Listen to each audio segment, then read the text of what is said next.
अस्सलाम वालेकुम dear students, कैसे हैं आप लोग। उम्मीद करता हूँ आप लोग खैरियत से होंगे और अल्लाह पाक सबको खैरियत से रखे।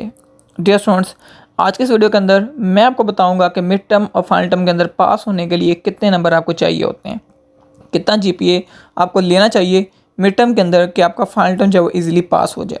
अगर आप हमारे चैनल पर पहली बार आए हैं तो लाजमी चैनल को सब्सक्राइब कर दें।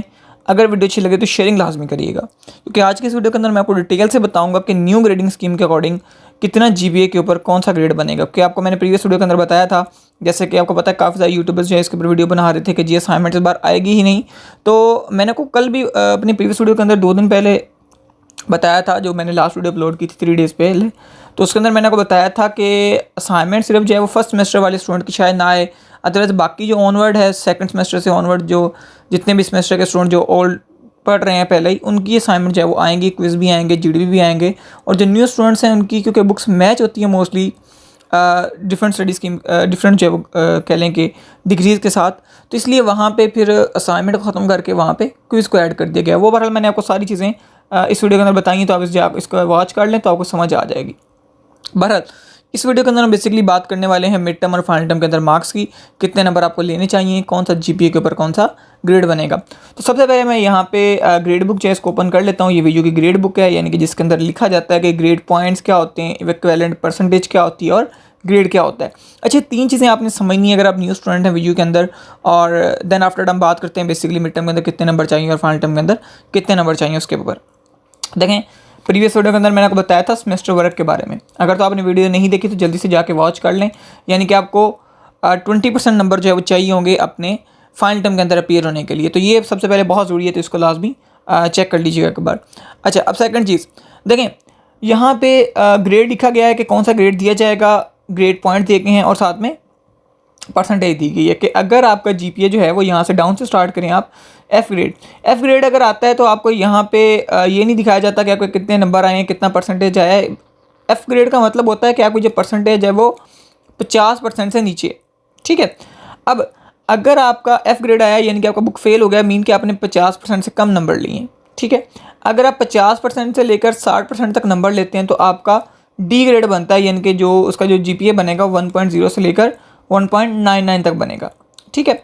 अब उसके बाद अगर आप 61% से लेकर 67% तक नंबर लेते हैं तो यानी कि आपका जीपीए जो है वो 2 से लेकर 2.65 तक बनेगा और आपका जो ग्रेड बनेगा वो बनेगा सी। इस तरह अगर आप 68% से लेकर 70% तक अपने जो है परसेंटेज गेन करते हैं तो इट मीन कि आपका जो जीपीए है वो 2.66 से लेकर 2.99 है और आपका बी माइनस ग्रेड है। अगर आप इससे ऑनवर्ड अगर जाते हैं कि 71 से लेकर 74 तक अगर आप ग्रेड यानी कि अगर आपका परसेंटेज आता है, इट मीन कि आपका जो जीपीए है वो 3 से लेकर 3.2 के दरमियान लाई कर रहा है, ये आपका बी ग्रेड बनता है। अच्छा, ये जो जीपीए है ना 3 से ऊपर वाला, कोशिश करें कि इसी लाइन के अंदर आप रहें। 3 से नीचे जो जीपीए है बहुत बैड है। नॉर्मली जहाँ पे आप अप्लाई करेंगे किसी भी जगह, वहाँ पे जो उनकी पहले डिमांड होती है ना यही होती है कि 60% से नंबर ऊपर हो। तो कोशिश करें कि अपने जीपीए जो है वो उसको 70% से ऊपर रखें, ठीक है। अब जैसे मैंने आपको बताया कि जो 3 से पॉइंट से लेकर ऊपर वाला जीपीए है ना वो सब बेहतर है, जैसे कि 3.1 ले लें, 3.2 ले लें, 3.30 ले लें। तो ये वाला जो जीपीए ये 71 से लेकर तो 74% तक के दरमियान लाई करता है, तो ये आपका जीपीए ठीक है। अच्छा, अगर आप थोड़ा सा अच्छे लेवल के पर जाते हैं, यानी कि 75% से लेकर 79% तक आया, तो इट मीन कि आपका जीपीए जो है वो 3.33 से लेकर 3.65 तक का है, यानी कि बी प्लस ग्रेड के अंदर चले गए। उसके बाद अगर आप 80 से लेकर 84% तक गेन करते हैं तो इट मीन कि आपका 3.66 से लेकर 3.99 तक है, यानी कि ए माइनस ग्रेड के अंदर है। अगर आप 85 से लेकर 89% तक गेन करते हैं तो यहाँ पे आपका जीपीए जो है वो 4 काउंट किया जाएगा और इसको यहाँ पे ए ग्रेड काउंट किया जाता है। उसके बाद 90 से लेकर अगर आप 100 ग्रेड तक हैं तो परसेंटेज आपने गेन किया तो इट मीन कि आपका ए प्लस ग्रेड है। अब ये जो जीपीए मैंने आपको बताए हैं, जो परसेंटेज बताई है, जो इक्विवेलेंट ग्रेड बताए हैं, ये बेसिकली बुक वाइज होते हैं, ठीक है। अब इसको आप सीजीपीए वाइज ना समझ लीजिएगा, ये बुक वाइज होते हैं। देन बुक वाइज को बाद में फिर कैलकुलेट करके आपका फाइनल जीपीए जो निकाला जाता है, ये आपका बुक का जीपीए होता है। मैं जैसे आपको अगर यहाँ पे दिखा दूँ तो अभी यहाँ पे चलें मैं आपको ना यहाँ पे दिखा देता हूँ। अगर आप यहाँ पे देखें, यहाँ पे मैं आपको जीपीए शो करवा रहा हूँ। जैसे अगर इंट्रोडक्शन कंप्यूटिंग के अंदर 3.49 मेरा ग्रेड पॉइंट है तो यहाँ पे उसका जो जीपीए वो बी प्लस बना हुआ है और यहाँ पे 77.53% जो है उसकी बनी है, यही हम लोगों ने देखी थी, ठीक है। इसको मैं अभी यहाँ पर इसका स्क्रीनशॉट ले लेता हूँ और स्क्रीनशॉट लेने के बाद मैं यहाँ पे चले जाता हूँ अगेन से जो है आपका ग्रेडिंग कैलकुलेटर के अंदर, जो ग्रेडिंग स्कीम कैलकुलेटर जो हमने अभी निकाला था हम उसके ऊपर चले जाते हैं। यहाँ पे भी आप जाके कैलकुलेट कर सकते हैं अपना जीपीए। तो अभी मैं यहाँ पे अभी ये शो नहीं होगा क्योंकि अभी आपको पता है ज़ाहिर है रिजल्ट नहीं आ रहा। जब रिजल्ट आ रहा होता है तब ये कैलकुलेटर से भी आप निकाल सकते हैं। बहरहाल मैं अभी पेंट के ऊपर जाता हूँ और आपको जो चीज़ मेनली है वो यहाँ पे शो करवाने वाली है वो मैं आपको शो करवा देता हूँ। वो है यहाँ पे ये वाली जो परसेंटेज मैं आपको शो करवाना चाह रहा हूँ, मैं आपको ज़रा वो शो करवा दूँ। तो चलें यहाँ पे मैं आपको परसेंटेज इसकी दिखाता हूँ। यहाँ पे इसको ज़रा मैं नीचे कर लूँ, ग्रेड पॉइंट, और यहाँ पे ग्रेड और इक्विवेलेंट परसेंटेज। अच्छा यहाँ पे देखें जी 77 से लेकर 79% तक जो हमारे पास जो ग्रेड बनता है वो यहाँ पे देखें 3.33 जीपीए बनेगा और यहाँ पे बी प्लस ग्रेड बनेगा इसके अंदर। ठीक है, तो अभी यहाँ पे आप देख लें तो वही सेम चीज़ है। ये मैंने स्क्रीनशॉट सिर्फ इसीलिए आपके लिए कैप्चर किया हुआ है। तो 3.49 यहाँ पे बना हुआ है। सो इट मीन के उसके अंदर अंदर लाई कर रहा है। ठीक है, ये 3.33 से लेकर 3.65 तक है। तो यहाँ पे जो जीपीए बना हुआ था 3.49 था। इट मीन के अच्छा जीपीए है इस बुक के अंदर। ठीक है, तो 3 की लाइन से ऊपर ही रहे तो ज़्यादा बेहतर है। अच्छा, अब अगली बात करते हैं कि मिड टर्म के अंदर कितने नंबर लेना ज़रूरी है। देखें मिड टर्म जो है ना आपका, वो पहली तो ये है कि 30 नंबर का जो है मोस्टली आपका मिड टर्म होता है। और मिड टर्म के अंदर जो काफ़ी स्टूडेंट्स मुझसे पूछते हैं कि पास फेल का क्या सीन होता है, तो देखें मिड टर्म के अंदर कोई पास फेल नहीं होता।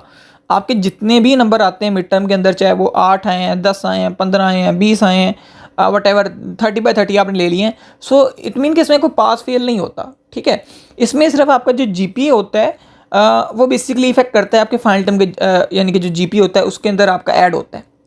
बाकी इसमें पास फेल वाला कोई सीन नहीं होता। इट्स लाइक योर प्रैक्टिस कि आप फाइनल टर्म का पेपर किस तरह देंगे उसकी एक प्रैक्टिस आपको करवाई जा रही होती है। ठीक है, तो इसका जीपीए अच्छा है तो बहुत बेहतर है। अगर इसमें आपका जीपीए कम भी आ रहा है तो इसमें कि ये कोई गलत नहीं है, बस आपको अपनी तैयारी इंप्रूव करनी पड़ेगी। ठीक है, अच्छा अब एक चीज़ लेकिन मेनली आपने याद रखनी है कि असाइनमेंट क्विज जीडीबी और अपना ये मिड टर्म को मिला के कम से कम आपके 20% नंबर होने चाहिए ताकि आप जो फाइनल टर्म में अपीयर हो सकें।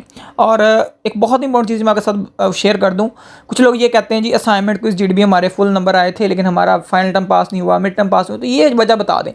देखिए मैं बहुत वीडियोस में बता चुका हूँ, आज से 1.5 साल पहले जब मैंने चैनल खोला था तब से लेकर अभी तक यही चीज़ बता रहा हूँ कि भाई असाइनमेंट क्विज जीडीबी जो है वो आपका जीपीए इंप्रूव करता है, मिड टर्म आपका जीपीए इंप्रूव करता है, आपको बुक में पास आउट नहीं करवा सकता।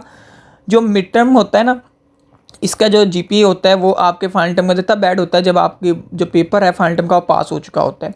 जब तक आपका फाइनल टर्म का पेपर जो है, अगर 60 नंबर का पेपर है उसमें से अगर आप 40 नंबर गेन करते हैं तो आपकी बुक पास है। अब उन 40 नंबर के अंदर फिर आपका जो है वो मिड टर्म का जीपीए ऐड होता है, आपके असाइनमेंट को जीडीबी के नंबर ऐड होते हैं। इस तरह जो आपका जीपीए कैलकुलेट किया जाता है। अब स्टूडेंट ये क्वेश्चन करते हैं कि सर जी हमारा फाइनल टर्म जो है वो पेपर अच्छा हुआ था, हमारी असाइनमेंट कुछ जीडीबी अच्छे हुए थे लेकिन हमें पास नहीं किया। तो ये चीज़ ना आप काइंडली पूछा करें। मैं आपको बहुत वीडियोस में बता चुका हूँ कि जब तक आपका फाइनल टर्म का पेपर 60 नंबर का उसमें से अगर आपके 40 नहीं आते तो इट मीन आप नहीं पास। ठीक है, तो वहाँ पे आपको नंबर गेन करने हैं 60 में से 40। और मिड टर्म का मैंने आपको बता दिया कि जितने भी नंबर आ जाएँ उसमें वो जस्ट आपके जीपीए को इफेक्ट करेंगे आफ्टर कि आपकी बुक पास हो। ठीक है, और अदरवाइज़ वो उसमें इफेक्ट नहीं करते। अब ये जो मिड टर्म का सिनेरियो ना, ये स्पेशली जीरो सेमेस्टर के स्टूडेंट के लिए बहुत इंपॉर्टेंट है क्योंकि इनको जो है वो 2.00 जीपीए जो है वो रिक्वायर होता है डिग्री लेने के लिए, सॉरी आई मीन टू से डेट जीरो सेमेस्टर को पास करने के लिए। अब जिसका जीपीए 2 से कम होगा उसको जीरो सेमेस्टर क्लियर नहीं माना जाएगा, बेशक उसकी तीनों की तीनों बुक्स पास हो जाएँ। यानी कि जो मैंने बताया था को 50 से लेकर 60% के अंदर तो पास कंसिडर नहीं की जाएगी। इसलिए आपको जीपीए थोड़ा सा बेहतर लेना पड़ेगा। कम से कम आपको उसके अंदर 2 से लेकर 2.65 तक यानी कि सी ग्रेड उसके अंदर लेना पड़ेगा। ठीक है, तो ये मिड टर्म वाली चीज़ मैंने आपको क्लियर कर दी, फाइनल टर्म वाली चीज़ भी मैंने आपको क्लियर कर दी। और अब लास्ट में बात करते हैं पास कैसे करना है मिड टर्म और फाइनल टर्म। देखें दो चीज़ें हैं, अगर तो आपको समझ आ रही है तो वेल एंड गुड है, आप इसको तैयारी करें, इसको पास आउट कर लें। ठीक है, यूट्यूब से शॉर्ट लेक्चर ले लें, वीयू के LMS से शॉर्ट लेक्चर ले लें, जो आपको बेहतर लगता है वहाँ से आप ले लें। और उसके बाद जो पास फाइल्स हैं उनको कर लें, शॉर्ट नोट्स कर लें, तो वो एक दूसरी चीज़ है। लेकिन पहले तो अपनी बुक को ही फॉलो करें। तो ये चीज़ है। अगर आप यहाँ से नहीं कर सकते तो आप मुझे व्हाट्सएप पे कांटेक्ट करें, आपको मैं पेड के ऊपर क्लासेस दूंगा, गारंटी के साथ आपको तैयारी करवाऊंगा। बेशक आपका जीरो सेमेस्टर है, बेशक आपका फर्स्ट से लेकर 8 तक कोई भी सेमेस्टर है, मैं उसकी आपको तैयारी करवाऊंगा। ठीक है, इसके अलावा जो प्रोजेक्ट वाले स्टूडेंट हैं वो अपनी प्रोजेक्ट की बुकिंग करवा सकते हैं, बुकिंग स्टार्ट है। और इंशाल्लाह CS 619 के और CS 519 के इंशाल्लाह सारे के सारे प्रोजेक्ट के लेक्चर्स जो मैं अपलोड करूँगा कि प्रोजेक्ट बनाते कैसे हैं। ठीक है, बहुत ज़्यादा स्टूडेंट को प्रॉब्लम होती है कि प्रोजेक्ट कैसे बनाया जाता है। ठीक है, तो मुझे उम्मीद है कि आपको हर एक बात जो है समझ आ गई होगी। फिर भी कोई जहन में क्यूरी हो, कोई डाउट हो, कोई क्वेश्चन हो किसी भी तरह का, तो आप मुझे इसी वीडियो के नीचे कमेंट करें। इंशाल्लाह मैं आपको इस वीडियो जो है कमेंट का रिप्लाई करूँगा और जल्दी इंशाल्लाह उसको अगर तो वो चीज़ कमेंट के अंदर समझाने वाली हुई तो मैं उधर ही आपको एक्सप्लेन कर दूंगा, अदरवाइज़ फिर मैं उसके ऊपर डिटेल वीडियो जो है आपके लिए क्रिएट कर दूंगा। दुआओं में याद रखें, नीचे व्हाट्सअप नंबर मौजूद है, किसी भी किस्म का प्रॉब्लम हो तो ज़रूर रब्ता करें। ये ना सोचा करें कि पता नहीं रिप्लाई भाई करेंगे कि नहीं करेंगे, इंशाल्लाह आपको मैं रिप्लाई करूँगा। विद इन 1 डे इंशाल्लाह आपको रिप्लाई आएगा। अल्लाह हाफिज़ और अस्सलाम वालेकुम।